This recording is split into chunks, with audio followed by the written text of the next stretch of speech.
Bom dia e muito obrigado por aguardar. Bem-vindos à teleconferência do Banco Inter referente aos resultados do segundo trimestre de 22. Temos o nosso CEO, João Vitor Menin, o nosso VP de Finanças, Helena Caldeira, CFO, e Santiago, que é o nosso diretor de relações com os investidores. Esse evento está sendo transmitido pela internet e o replay estará disponível no nosso site. Estaremos apenas no modo de escuta. Depois haverá uma sessão de perguntas e respostas e, para essa sessão, lhes pedimos que escrevam as suas perguntas no ícone de Q&A na parte inferior da tela. Vocês poderão fazer, então, a sua pergunta. Nesse momento, podem ativar o seu microfone. Se não quiserem abrir o microfone, por favor, escrevam nenhum não microfone no final da sua pergunta. Nesse caso, a nossa operadora vai ler a sua pergunta em voz alta e vai ser respondida no idioma que recebermos. Observem que a tradução também, o botão fica do lado direito da tela, você pode escolher, da tela pode escolher o idioma que quiser. E vamos agora ouvir o senhor Vitor Menin, nosso CEO, por favor. O senhor tem a palavra. Muito obrigado, operador. Bom dia a todos. Muito obrigado por participar da nossa conferência.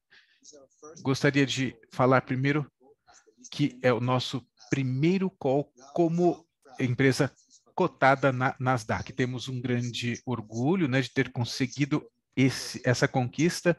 É muito importante, então, ver o Brasil cotado nos Estados Unidos. Somos a primeira empresa brasileira a realizar essa transação, abrindo caminho, esperamos, para outras empresas. É importante dizer que essa conquista é o resultado do nosso esforço, que demorou 2 anos para se concretizar. Como na maior parte das nossas decisões e estratégias, a ideia é criar um valor em longo prazo para os nossos stakeholders na nossa missão de simplificar a vida das pessoas pela tecnologia. Na página 3, gostaria de destacar algumas dos principais conquistas do trimestre. Passamos de 20 milhões de clientes com aproximadamente 1,5 bilhões de reais em receita bruta. O nosso crédito e financiamento, chegamos a 19,5 bilhões e 29,5 bilhões de reais, respectivamente, ou seja, com um excelente crescimento ano a ano. Com relação à nossa economia, conseguimos fazer um ARPAC com custo líquido de financiamento com R$ 32 no trimestre. E como diremos depois, de acordo com a IFRS, fazemos o provisionamento seguindo, então, essa metodologia de prejuízos esperados no TEC de crédito que impacta os nossos resultados. E, além disso, conseguimos ainda um trimestre bem com bastante lucro, de 16 milhões de reais de receita líquida. Agora eu vou passar a palavra para o nosso CEO, João Vitor Menin. Muito obrigado, Santiago. E bom dia a todos. Muito bom estar com vocês nesse novo call de resultados. A frase que escolhemos para descrever o trimestre é sair da zona de conforto. Embora isso seja sempre verdade no Inter, especialmente nesse trimestre, considerando a cotação agora na Nasdaq, essa frase é extremamente oportuna, como já dissemos várias outras vezes. O nosso objetivo é eliminar o atrito que dificulta, então, a vida das pessoas enquanto elas fazem transações, simplificando assim a sua vida. Isso é coerente com a nossa história desde que começamos como banco digital. Alguns exemplos são: primeiro, fomos o primeiro banco a estar 100% na nuvem. E o primeiro também a lançar uma conta digital completa e gratuita, primeiro no Brasil. Fomos também a primeira instituição financeira a lançar a primeira plataforma completa de e-commerce em 2019. E, finalmente, o primeiro banco brasileiro a migrar de B3 para os Estados Unidos. Estamos convencidos que ainda estamos nos primeiros dias da nossa história e esperamos continuar a entregar soluções inovadoras a nossos clientes. O resultado dessa incrível jornada foi que já atraímos mais de 20 milhões de clientes, conseguimos, então, uma base de funding de quase 26 bilhões de reais e conseguimos receitas brutas de quase 4,7 bilhões de reais nos últimos 12 meses. A consequência natural desse crescimento disruptivo se vê no nosso market share, que ainda esteja longe dos nossos objetivos, começamos a ver os benefícios da consistência e dedicação que tivemos. Como se vê do lado direito da página, o nosso market share pelos produtos todos está cada vez mais significativo e relevante, conforme mostraremos depois, começa a traduzir-se em alavancagem operacional positiva. Na página 8, agora, vou fazer um comentário sobre como vejo o futuro da empresa. Algumas diretrizes estratégicas que gostaria de compartilhar. Esperamos, primeiro, continuar a entregar esse crescimento disruptivo que vai traduzir-se em um aumento de participação de mercado. Em segundo lugar, o crescimento vai continuar a ser diversificado nos diversos produtos, tanto com relação a taxas e juros. Em terceiro lugar, esperamos continuar a melhorar a nossa alavancagem operacional conforme ganhamos escala e ganhamos eficiência também. Número 4, aspiramos também um plano de negócios autofinanciado do ponto de vista de capital, utilizando o nosso excedente de capital, mais o capital orgânico criado com a nossa rentabilidade positiva. E, por último, do ponto de vista de negócios, aspiramos manter a nossa mentalidade inovadora e de ponta. E também buscamos amadurecer o nosso negócio nos Estados Unidos, um mercado no qual vemos um potencial de crescimento maciço para a nossa plataforma. Finalmente, na página 9, tudo isso é feito com o foco na conformidade com as normas ESG de primeira linha. E isso não é novo para nós no Inter, já obtivemos isso, assim fazemos desde os nossos primeiros dias. Nascemos ESG, como já disse, e o reflexo desse compromisso está também no nosso rating de MSCI ESG. Tivemos 2 upgrades, desde B de 2019, passando para atualmente Triple B, BBB. Detalhes das nossas iniciativas ESG podem ser encontrados no nosso relatório anual. Agora passarei a palavra ao Alexandre, que vai falar da parte de negócios. Obrigado, João. Bom dia a todos. Vou falar dos destaques das nossas verticais de negócios no segundo TRI. Temos orgulho em dizer que cada uma das verticais evoluiu bem e vou dar, então, detalhes dessa evolução. Com relação à parte bancária, tivemos um crescimento estelar nos cartões. O volume total processado aumentou em 70% ano a ano e os cartões de créditos agora têm um crescimento mais forte, maior do que dos de débito. Com relação ao número de cartões utilizados, chegamos a 6,4 milhões no TRI, representando um aumento de 56% ano a ano. Com relação a crédito, o nosso portfólio de crédito bruto aumentou 55%, chegando a 19,5 bilhões. E as nossas originações no segundo TRI foram quase que numa reta um ano atrás, agora chegando a 4,7 bilhões de reais. Decidimos, estrategicamente, desacelerar a subscrição de crédito, monitorando a performance do portfólio e o ambiente macro. Esperamos também reacelerar, uma vez que virmos as condições corretas acontecendo, alavancando a nossa experiência e também o nosso excedente de capital. Na página 12, falarei agora de seguros e investimentos. Com relação a seguros, obtivemos uma receita de 35 milhões de reais no TRI, crescimento de 64% ano a ano, mais um recorde. As nossas apólices de seguro ativas ultrapassaram a marca de 1 milhão, ou quase o dobro há um ano atrás. Do ponto de vista da inovação, nesse trimestre lançamos um produto chamado Doutor Inter, ou Dr. Inter em inglês. É um produto que permite aos nossos clientes realizar consultas médicas rápidas e fáceis por meio do nosso app. Com relação a investimentos, obtivemos 36 milhões de reais de receita no trimestre, representando 116% de aumento ano a ano. E terminamos o trimestre com 53,4 bilhões de reais em AUC, ativos sob custódia, mais um número excelente. Do ponto de vista de produto, neste trimestre lançamos o Interinvest Portal, oferecendo educação financeira e de investimento para os nossos clientes, mais uma vez. Passando para a página 13, Falarei agora do Intershop, que é nossa vertical de e-commerce, e também dos nossos serviços cross-border. No relação ao Intershop, a nossa receita bruta mais do que duplicou comparado a um ano, chegando a 113 milhões de reais no TRI. E isso com um aumento de GMV de 56% ano a ano, que é o resultado também de uma expansão significativa das nossas take rates.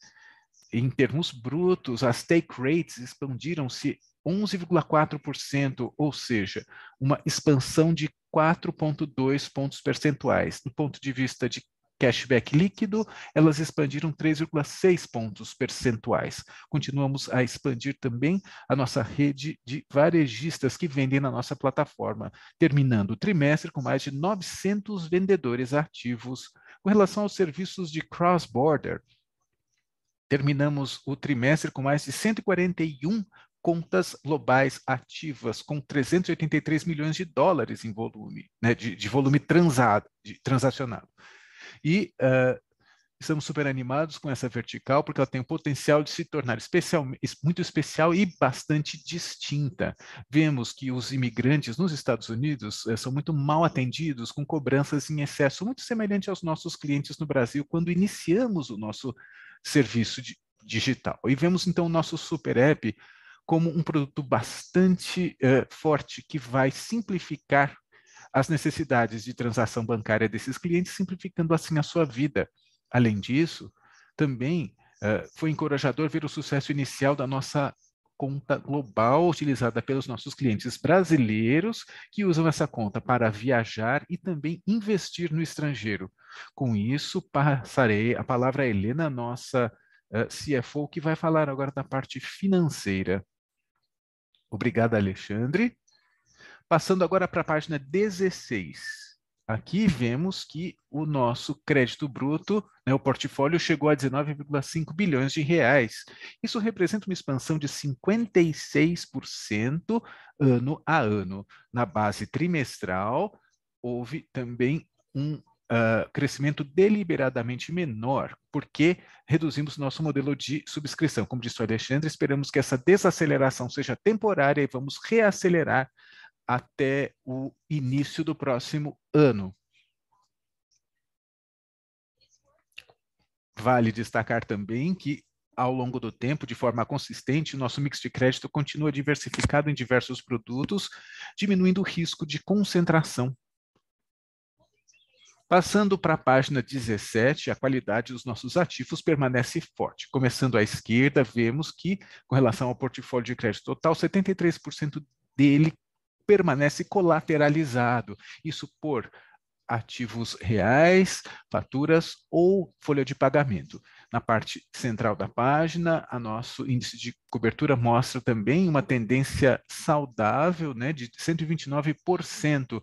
Quando vemos NPLs do lado direito, o nosso índice NPL total é 3,9% da carteira total, um aumento ligeiro, explicado especialmente pelo aumento dos cartões NPL, que chegaram a 7,9%. Na página 18, o financiamento chegou a 25,9 bilhões de reais, um aumento de 47% ano a ano. Na base trimestral, cresceu 12%, que é praticamente o dobro do crescimento do portfólio de crédito. Vale destacar também que mais do que duplicamos a distribuição de CDs e terceiros nos últimos 12 meses. O saldo agora é 4,4 bilhões de reais aproximadamente. Considerando também o ambiente de taxas que vimos os clientes agora cada vez mais enfocados em ativos de mais rentabilidade, como CBD, LCIs e também os CDBs. E vemos, então, essa vantagem, especialmente quando consideramos as taxas do Brasil. Isso só é possível devido a um banco totalmente com licenças totais que nos permite realmente realizar CDBs. No lado direito, vemos que o custo de financiamento, como porcentagem de Selic, chegou a 61%, que ainda é um dos mais baixos do setor. Na página 19, com relação à receita, gostaria de mostrar os seguintes destaques, né? O ano a ano, nosso crescimento foi próximo a 130% e 6 bilhões de reais no ano. E ano a ano, então, o crescimento bruto cresceu 130%, e, em termos líquidos, 88%. O crescimento das taxas continua a superar o crescimento em NII, crescendo 91% e 73%, respectivamente, também ano a ano, e 9% e 6%, respectivamente, em termos trimestrais.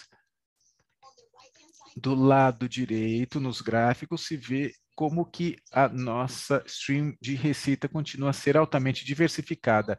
Consideramos ser esta uma outra vantagem competitiva de ter tanta diversificação, e não apenas mono ou duo. E isso também nos dá resiliência com relação a nossos produtos. Já na página seguinte, página 20, mostramos a análise econômica das unidades do ponto de vista da receita. À esquerda, a longevidade dos nossos clientes mostra como que a nossa base de clientes ainda é bastante jovem no Inter. Na parte laranja de cada coluna, vemos que há um ano, apenas 49% de nossos clientes estava há mais de um ano no Inter, e agora esse índice aumentou para 58%. No centro da página, temos a nossa análise ARPAC por coorte. Devemos notar que o custo de financiamento ARPAC líquido, considerando que isso reflete a capacidade de produção de receita de nossos clientes. E de primeiro trimestre até o segundo de 2022, de 2018 a 2022, os clientes começam a produzir receitas líquidas mensais de 10 a 15 reais no primeiro trimestre, a cerca de 50 reais nos últimos trimestres. Isso visto numa análise de corte a corte. E a gente então vê esse nível de receitas, que é um reflexo também do fato de nossos clientes adotarem nossos produtos a um ritmo mais acelerado. Do lado direito, vemos nosso ARPEC, agora não em coortes, mas agora de forma trimestral. O ARPEC cresceu com relação ao mesmo trimestre do ano, o crescimento foi de 16%, e vemos que essa compressão dos últimos 2 trimestres tem muito a ver com o aumento do custo de financiamento. Na página 21, vemos agora que o nosso custo de atendimento por cliente ativo está em R$ 13 mensais. Do lado direito, pode-se ver que o nosso índice de custo-receita melhorando no último trimestre, de 93% para 72% aproximadamente. E como já se disse, temos um foco grande em melhorar a alavancagem operacional conforme ganhamos escala e pelo investimento realizado nas nossas plataformas e equipes. Na página 22, neste trimestre, vemos agora o resultado da reprecificação do nosso portfólio de crédito. Apesar do aumento das taxas de referência, conseguimos aumentar também a nossa margem de juro líquida de 20 bps comparado ao primeiro trimestre do ano. Queremos continuar a aumentar os NIMs com a reprecificação desses portfólios de mais longa duração. E, finalmente, na página 23, com relação à receita líquida Interco, tivemos um resultado positivo com 16 milhões de reais em ganho neste trimestre. E também, nesse slide, temos como referência a receita líquida do Banco Inter de acordo com o Bacen. Não é mais uma entidade cotada, agora é o Interinco. E nós também temos na nossa divulgação de resultados uma tabela detalhada mostrando como fazer a conversão e reconciliação dos dados financeiros do Banco Inter SA para o Interinco. Agora passo a palavra ao João para os seus comentários finais. Muito bem, Helena, e a todos, muito obrigado. Estou muito animado para ver o que conseguimos conquistar, e gostaria de falar de 3 aspectos principais da nossa empresa antes de passar para a sessão de perguntas e respostas. Primeiro, a alavancagem operacional é uma prioridade fundamental para mim. Nós temos a escala, temos a tecnologia e temos a equipe também que pode absorver um volume muito maior de negócios. Em segundo lugar, apesar do ambiente macro, eu estou extremamente convencido e feliz com os cartões de crédito, ou seja, que nós conseguimos realmente dominar esses cartões melhorando 3 fatores fundamentais. Primeiro, subscrição e preço. Segundo, uma boa experiência de usuário, UX e de interferência UI. Interface. E por último, a cobrança. Melhoramos bastante também a nossa cobrança nesse último trimestre. Passei bastante tempo estudando esse produto e posso dizer que estou confiante de que realmente vamos ter um excelente negócio para a nossa empresa, com esse potencial de agregar valor ao nosso ecossistema. E, por último, a conta global. Temos o melhor produto para os brasileiros que moram ou viajam para os Estados Unidos. E essa foi mais uma das nossas inovações, mais uma vez sendo o primeiro banco a lançar um produto assim. E agora vamos abrir a nossa sessão de perguntas e respostas. Muitíssimo obrigado a todos. Vamos agora iniciar a nossa sessão de perguntas e respostas. Mais uma vez, para essa sessão, pedimos que escrevam as suas perguntas no ícone que fica na parte inferior da tela, o seu nome, e aí poderá fazer a sua pergunta, se quiser abrir o microfone e fazê-la ao vivo. Nesse ponto, o seu pedido de ativar o microfone vai aparecer na sua tela. Se preferir não abri-lo, por favor, escreva não quero microfone, não microfone, e a operadora, nesse caso, vai ler a sua pergunta ao vivo. A primeira pergunta vem de Yuri Fernandes, que é analista sell-side da JP Morgan. Vamos abrir a pergunta para que o senhor possa fazer a sua pergunta. Yuri, por favor. Olá, João, Helena, Santiago e a todos. Muito obrigado e parabéns. Com esses resultados melhor do que esperados, taxas excelente. Bom, com relação à NPL, a pergunta é, será que o pior já passou? Os NPLs vão chegar a 20 ou 40, segundo a IFRS, né, ou 20 segundo o GAP. Será que está melhor ou pior do que os cartões de créditos? Quando a gente pensa no nível de expectativa, isso foi bom. E quando a gente observa empréstimos negociados, vendas de portfólios, tudo isso parece, todas as taxas parecem bastante baixas esse trimestre. Qual é a sua visão com relação a NPLs e o custo de risco? O que podemos esperar nos próximos trimestres? Essa é a minha primeira pergunta. E, se puder, uma segunda com relação a margens.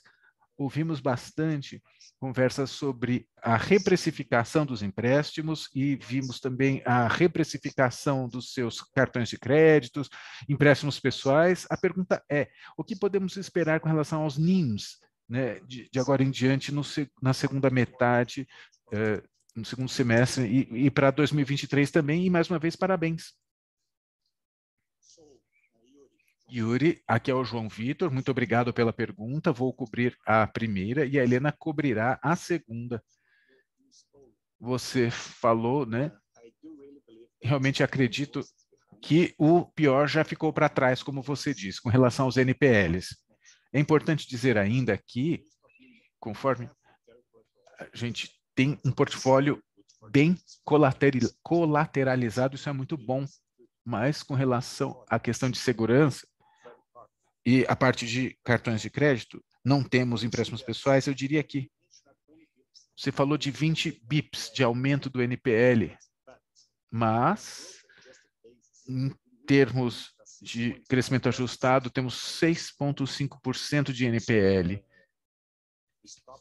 Ou seja, paramos de crescer no mesmo ritmo, então a gente teremos realmente um excelente trimestre nesse sentido. Um outro ponto, o NPL tem a ver com o seu processo de formação, ou seja, o NPL vem de outros cortes e mais subscrição, mas mais importante, a gente gostaria de rastrear também os KPIs de tempo real, como de 60 dias, que eu acredito que é uma melhor medida para que a gente possa fazer o pagamento dos cartões de crédito. E a boa notícia é que essa base de 40, a gente vê melhoria dessas métricas, o que nos dá confiança. Como você disse, o pior já ficou para trás. Mas, claro, não temos aqui um alfa, né, com a margem. Se tudo piorar, que eu não acredito que vai passar, a gente vê ainda operação melhor. Se as coisas estiverem melhores, seremos mais rápidos, podemos ter uma melhoria ainda melhor do que o esperado. Estamos bastante animados com o que esperamos em termos de NPL e NIMs para o nosso portfólio de crédito. A Helena agora vai falar do NIM. João, só mais uma coisa, antes de falar dos NIMs, a mensagem é que a formação do NPL nova deve estar mais estável, então, nesse trimestre, pelo menos no curtíssimo prazo, melhorando, claro, potencialmente no futuro, até que 200 milhões. Sim, sim.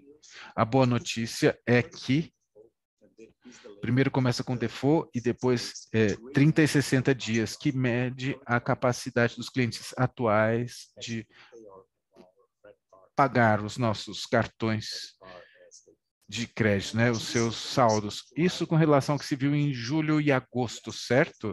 Sim, sim. Sim, para os últimos meses, sim. Helena, desculpe. Tranquilo.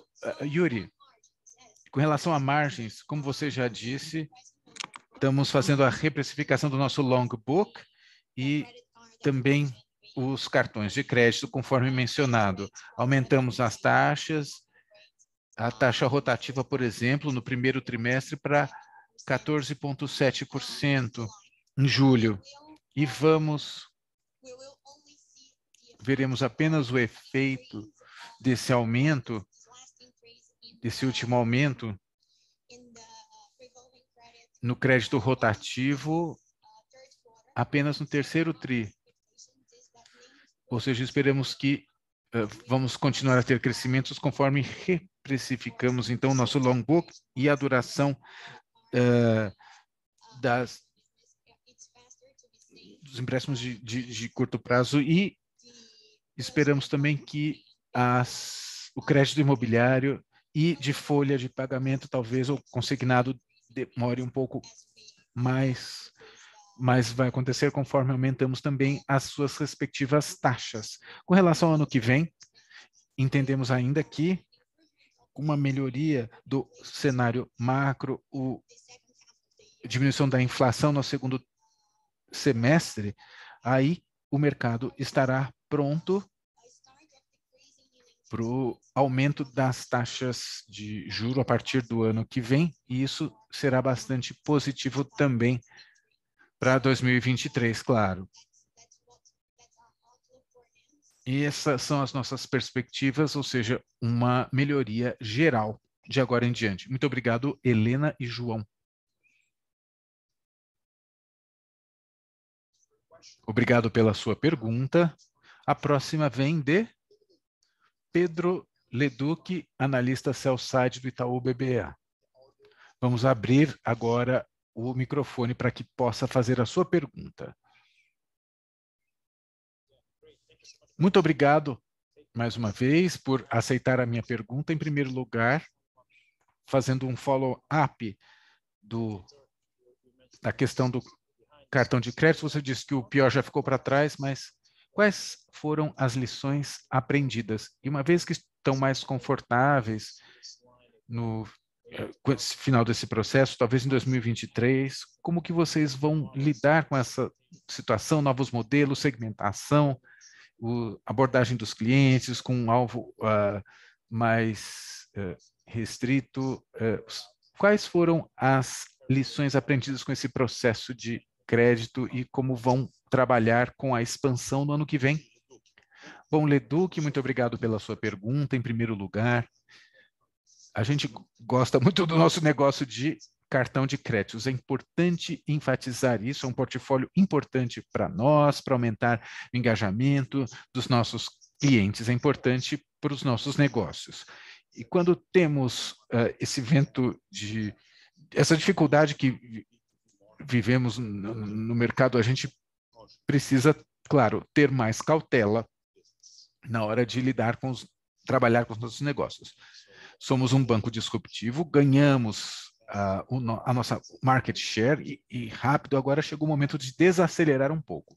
A boa notícia é que, apesar desse ambiente macro, aprendemos bastante nos últimos anos e, como já disse, durante a apresentação, a gente vê três fatores muito importantes que devem ser dominados, né, com relação ao nosso portfólio de crédito.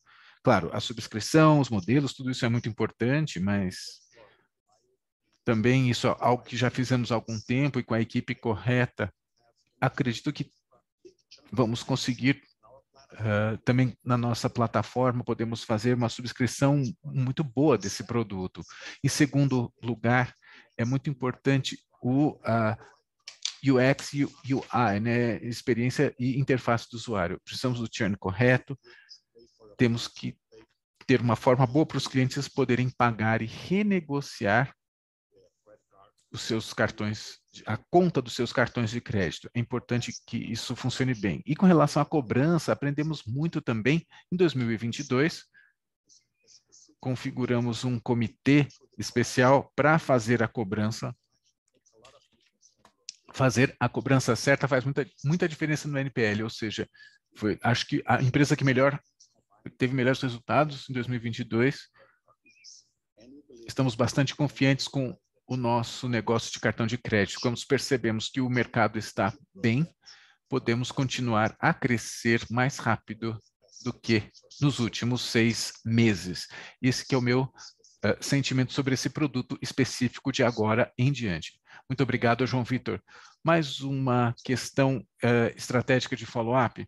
Vocês têm muito capital, vocês têm um crescimento autofinanciado, mas isso nem sempre acontece com outras fintechs, né, que trabalham por aí. Vocês trabalham muito com cross-selling, ou seja, seria talvez o momento de consolidar ainda mais as suas capacidades, etc. Ou será que vocês estariam abertos para outros players que também pudessem agregar valor, que vocês pudessem adquirir? Como é que está essa situação? Bom, Leduc, eu diria que o nosso foco é em melhorar e crescer. É só nossa empresa, somos o único player digital do mercado que tem esse serviço ou produtos tão completos no nosso app. Eu não vejo na nossa estratégia nenhum M&A e colocar alguma coisa assim no mercado para ganhar momento nos acelerar. Acho que a gente pode crescer bastante com a nossa base de clientes. Temos os produtos e os clientes, é uma questão de tempo para que a gente consiga acelerar e ganhar mais. Acho que isso não nos trará tanta vantagem competitiva, apesar de ter uma boa base de capital. O nosso foco será em melhorar a nossa empresa e também em aumentar a nossa participação de mercado, e temos presença nas verticais, investimento, compra, crédito. Essa é a nossa visão para o futuro. Não vemos o M&A, né, fusões e aquisições, como uma boa estratégia nesse momento. Muito obrigado. Muito obrigado, Leduc.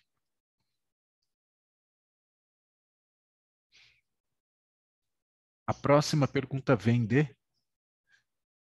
de Jeffrey Elias Sidesell. Analyst, vamos abrir o seu áudio para que você possa fazer a sua pergunta ao vivo. Muito obrigado. Agradeço muito por aceitar a minha pergunta.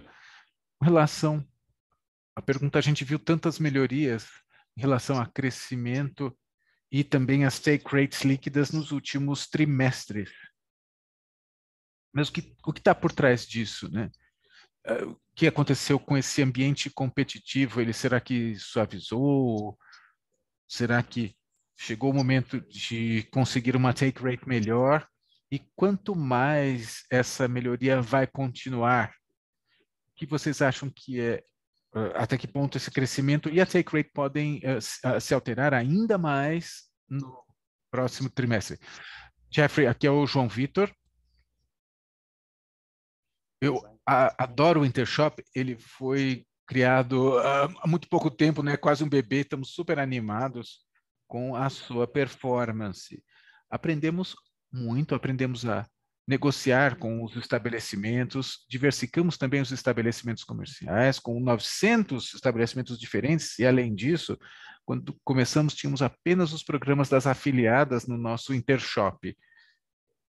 E agora, ou seja, eles só iam para os checkouts no website. E a take rate era muito mais baixa. Agora, em 6 meses, 9 meses, conseguimos aumentar o volume da nossa plataforma quando se faz o checkout dentro do nosso app, nosso super app, e melhoramos também o Interfood, que é uma assinatura, programa de assinatura para uma plataforma de alimentos que está indo muito bem, e lançamos o Intertravel, também a nossa capacidade para viagens e assemelhados. E assim, com essa combinação, conseguimos melhorar a nossa take rate bruta e também, claro, a líquida.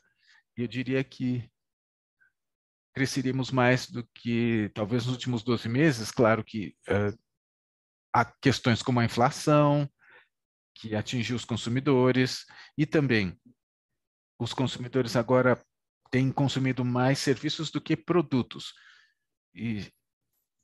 Mas a tendência está bastante boa, né, com esse crescimento de cerca de 50% ano a ano, como nos 2 primeiros anos do negócio, ou seja, da empresa, ou seja, temos um ótimo valor para essa plataforma. A partir de hoje, eu estou bastante animado com o que vai acontecer. Temos ainda bastante níveis para melhorar, alavancas para melhorar o volume e a take rate bruta e líquida. E para terminar, gostaria de dizer que o Intershop é uma plataforma de consumo e financeira, né, cada vez melhor, e é isso que vamos entregar ano a ano. Muito obrigado. E com relação à take rate, ela vai se normalizar no longo prazo? Como vai ser isso? Sim, eu acredito que é com o mesmo mix, né? Alimentos, viagens, enfim, tudo, todos vão estar mais ou menos no mesmo nível, nos mesmos números, mais ou menos. Podemos melhorar de agora em diante e, para tanto, precisamos também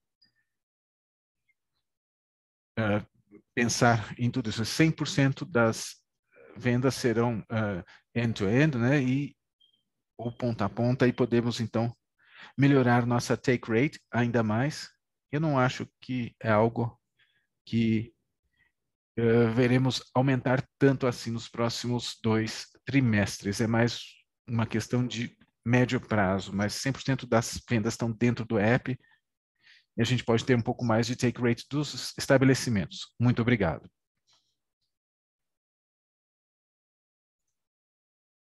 Próxima pergunta de Tito Labarte, também analista sell-side da Goldman Sachs. Vou abrir o microfone para que você possa fazer a sua pergunta. Olá, bom dia, muito obrigado por aceitar a minha pergunta. Vocês mostraram na apresentação que nos últimos 2 trimestres houve taxas de juros maiores, mais despesas. Vocês poderiam nos ajudar a pensar na evolução disso quando vai começar a aumentar novamente e quando a gente vê uns cortes mais maduros, de 50, nível de R$ 50, isso é bom, é algo que devemos considerar como alvo, como meta, ao longo do tempo? Muito obrigado, Tito Santiago. Vou responder a pergunta. Bom, o que que a gente tem que usar?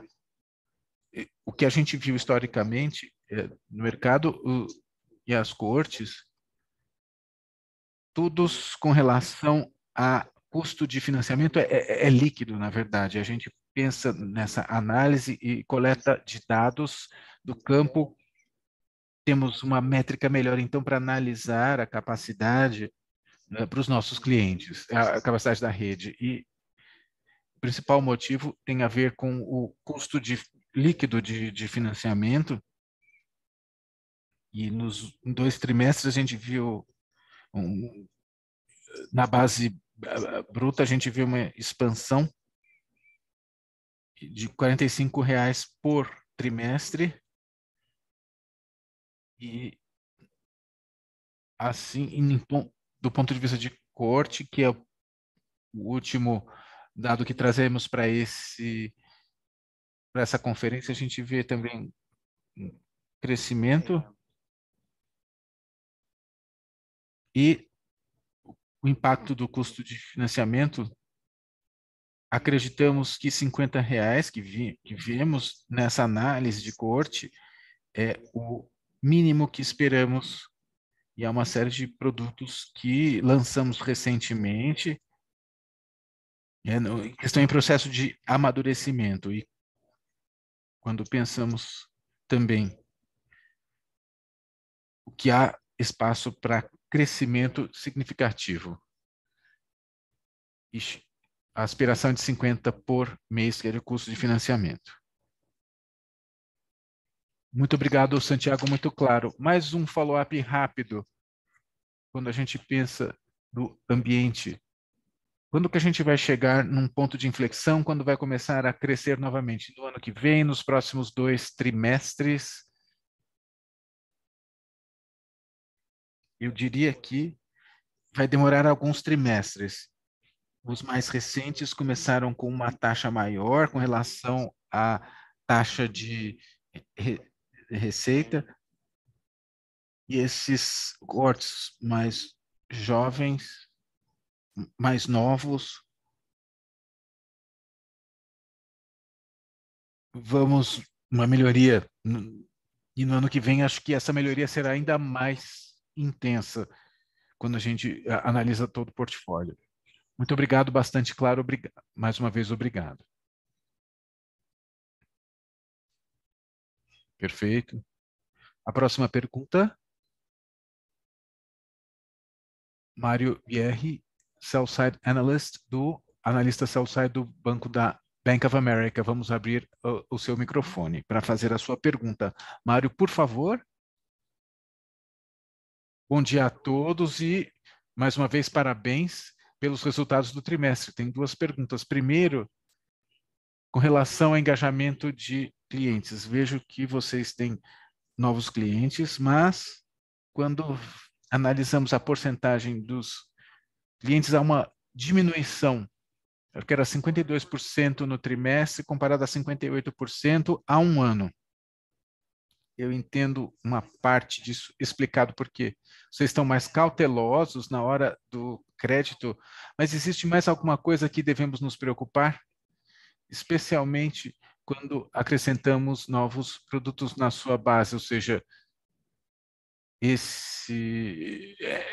me surpreendeu que houve um declínio do engajamento, mas e também com relação ao custo de aquisição, vocês aumentaram mais uma vez esse trimestre, falaram um pouco de mudanças de oferta. Você poderia explicar um pouco mais em detalhes por que aconteceu isso? Obrigado.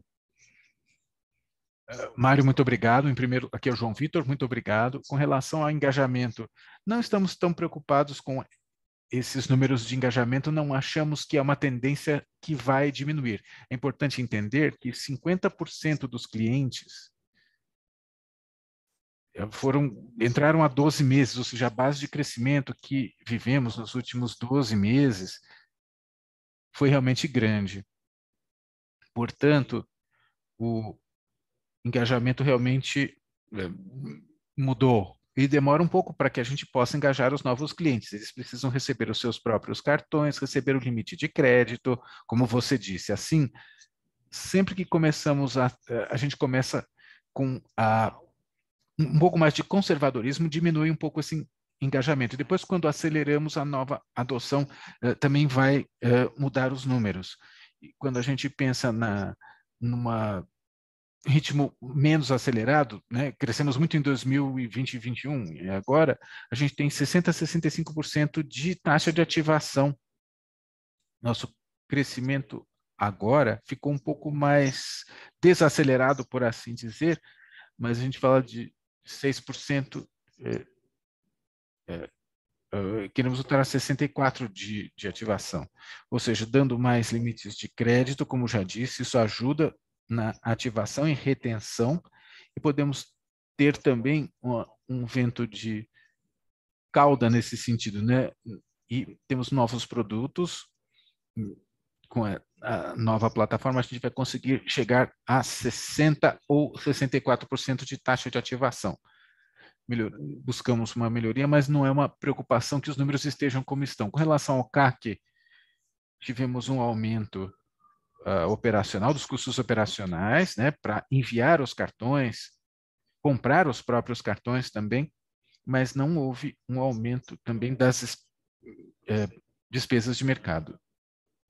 E eu diria ainda que no último mês, começamos a reduzir o nosso custo de aquisição, reduzimos em 25% aproximadamente, imprimimos o mesmo número de clientes que tivemos nos últimos 6 meses, ou seja, no primeiro semestre. Assim, estamos bastante confiantes que o custo de aquisição de mercado vai diminuir de agora em diante, e acreditamos que quando normalizarmos esse custo dos cartões e envio também, teremos, então, um CAC positivo, o CAC vai diminuir, né? Vamos ter um resultado mais positivo. E vamos ter boas notícias nesse sentido também. Muito obrigado, João. Bastante claro, basicamente o CAC e o aumento temporário, ele deve diminuir e a taxa de aquisição também deve aumentar. Entre 50% ou 60%, qual seria o seu nível normal? Eu acho que o nível normal, ele vai voltar primeiro 56%, 60% depois, e temos a capacidade de aumentar ainda mais, acima de 60%. É o potencial. Talvez na passagem do curto para o médio prazo. Muito obrigado. Obrigado, Mário. A próxima pergunta, Tiago Batista, analista sell-side da UBS. Por favor, abra o seu microfone e faça a sua pergunta ao vivo, senhor Tiago. Tiago, por favor. Olá a todos, obrigado pela oportunidade. Tenho uma pergunta com relação a taxas de juro. Você falou do aumento das taxas de juro, das empréstimos, e o Inter espera aumentar as outras linhas também. Eu sei que há limites do crédito consignado, mas vocês conseguem um preço menor do que a média. Vocês veem uma possibilidade de aumento ainda dessas taxas em outras linhas também de empréstimo ou crédito? Olá, Tiago. Bom, como você disse, aqui já trabalhamos com cartão de crédito e os dados do Banco Central demonstram que o aumento das taxas e o impacto nos resultados deste trimestre, no próximo, a gente vai ver um trimestre com resultados plenos nesse sentido e vamos, claro, nos mantendo atentos nisso e será algo importante para os nossos resultados, né? Lucros e perdas. Isso é importante também. Temos um foco grande em otimizar o uso do capital nas diferentes linhas e também em crédito consignado e hipoteca. Vai demorar um pouco mais para fazer toda a reprecificação, mas esse é um dos nossos focos e também a questão MSI. Ou seja, nos próximos meses e trimestres, vamos continuar a melhorar o nosso spread e, consequentemente, os nossos NIMs também. Obrigado, Alexandre. Vocês veem alguma reclamação dos clientes com o aumento dessas taxas de juros, ou eles estão aceitando esse aumento? No cartão de crédito talvez seja um pouco diferente, mas funcionou um pouco esse aumento ou não esse aumento das taxas de juro? Bom, agora é o João Vitor. Como você pode ter observado, a gente tem sempre o foco no cliente. Não queremos ficar aumentando as taxas de juro, simplesmente começar a cobrar por exemplo, saques, etc. Com relação aos cartões de crédito especificamente, tivemos um grande aumento, mas isso está alinhado também ao risco desse negócio. A gente percebe que precisamos aumentar, mas no final das contas, estamos no mesmo nível do setor, ou seja, não houve nenhuma reclamação até o momento, né? Desse tempo não tivemos reclamações, estamos orgulhosos disso, né? Das pessoas usando o nosso cartão de crédito, ele é conveniente, fácil, bom.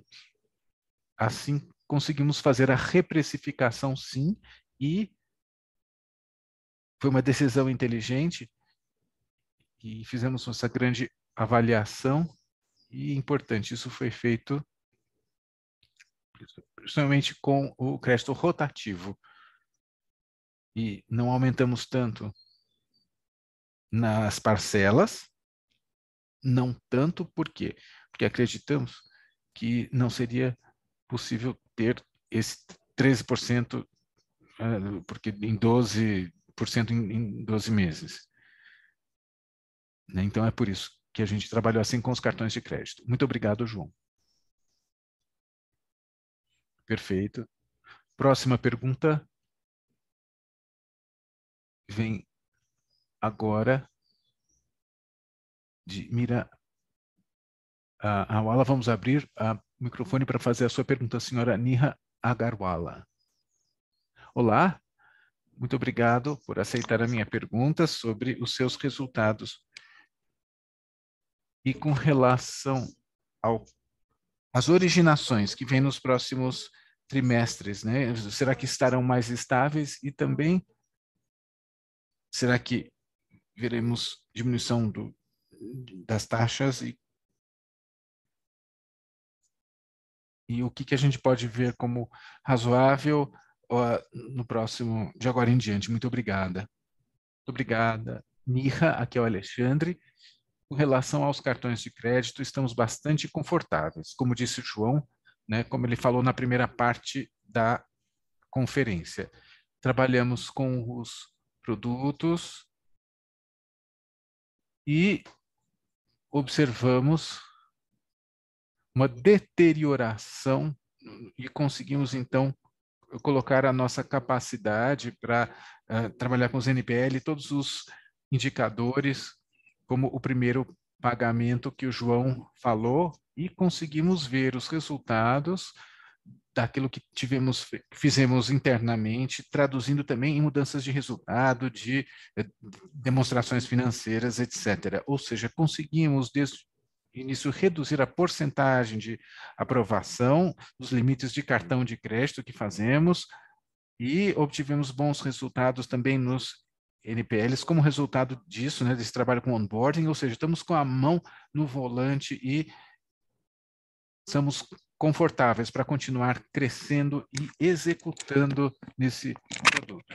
Nosso objetivo também com relação a cartões de crédito é melhorar os nossos modelos e conseguir uma seleção ainda melhor de clientes para que possamos melhorar e aumentar a taxa de aprovação sem aumentar os NPLs. É algo com o qual estamos trabalhando e esperamos conseguir entregar até o final do ano. Só para lembrar a todos, estamos em 15 a 20% de taxa de aprovação, de onboarding, estamos próximos a 10% e esperamos voltar a 15% ou mais sem aumentar o perfil de risco dos clientes que aprovamos.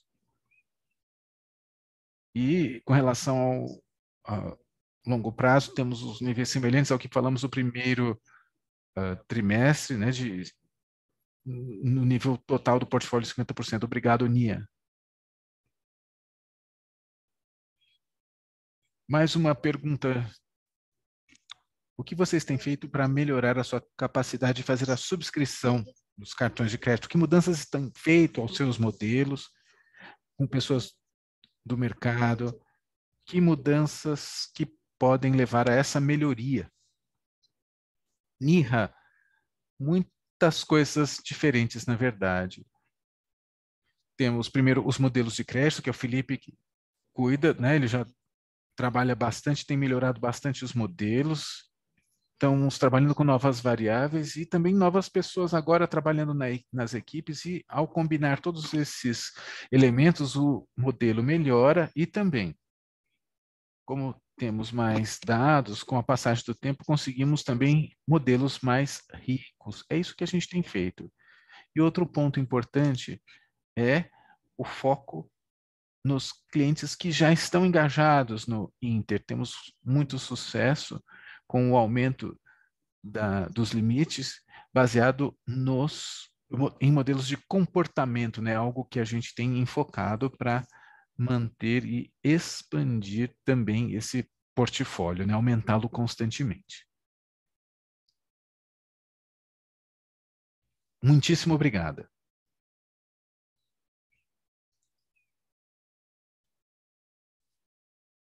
E a última pergunta, Rafael Frade, vamos abrir agora o microfone para que o senhor faça a sua pergunta. Rafael, por favor.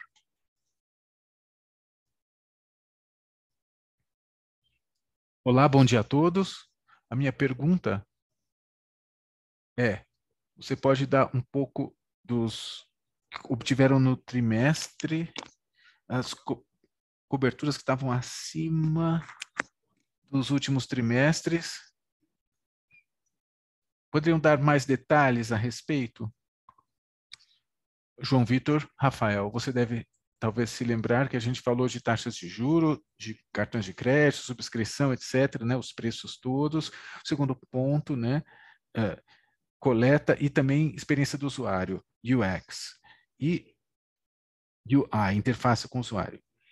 E quando a gente pensa no portfólio que a gente tem no Brasil, nos últimos 26 meses, a gente trabalhou bastante para melhorar nosso processo de cobrança, não apenas com relação a pessoas, novas iniciativas, mas dados, mais agressividade, melhorar também UX, o XUI, né, no nosso app. Para a gente é muito importante, né, e continuar a trabalhar assim, ou seja, com as melhorias todas do mercado. Esse é o principal motivo pelo qual a gente conseguiu essa melhoria, essa recuperação.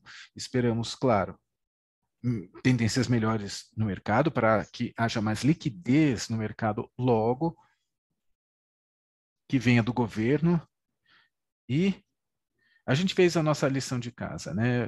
Melhoramos bastante a cobrança. E sobre esses três fatores, né, que eu já mencionei, né, a parte de subscrição e a experiência do usuário, interface e também a parte de cobrança, com isso tudo conseguimos esses resultados, essa recuperação. Esse é o principal motivo. Muito obrigado.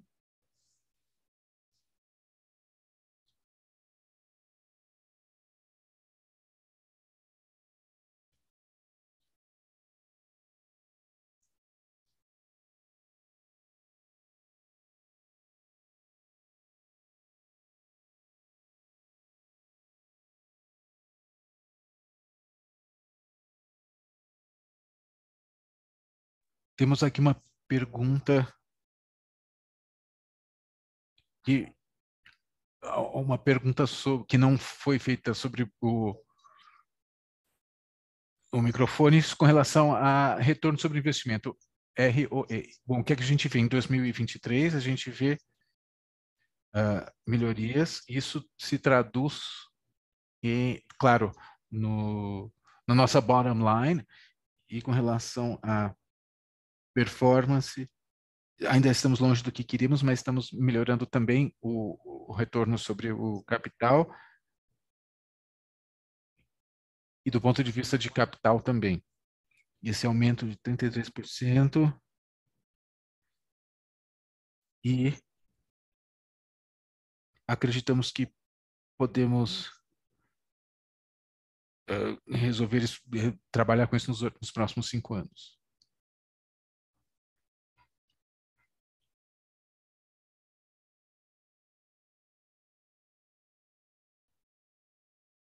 E agora encerramos a sessão de perguntas e respostas. Todas as outras perguntas enviadas serão respondidas pela equipe de relações com os investidores. Gostaria agora de passar a palavra ao senhor Menin para fazer os seus comentários finais. Muito bem, muito obrigado a todos mais uma vez pela presença. Gostaria de agradecer à minha equipe também, que trabalhou bastante para fazer tudo isso acontecer. Como estamos aqui para o médio e o longo prazo, não apenas para o curto prazo, estou bastante animado. Agradeço a todos e para os acionistas também que nos apoiaram desde o início, e é isso. Vejo-os novamente logo e trabalhamos realmente bastante forte para conseguir os melhores resultados. Tenha um ótimo dia. Agora foi concluída a conferência do Banco Inter. A área de relações com os investidores está disponível para responder às suas perguntas. Muito obrigado e tenha um ótimo dia.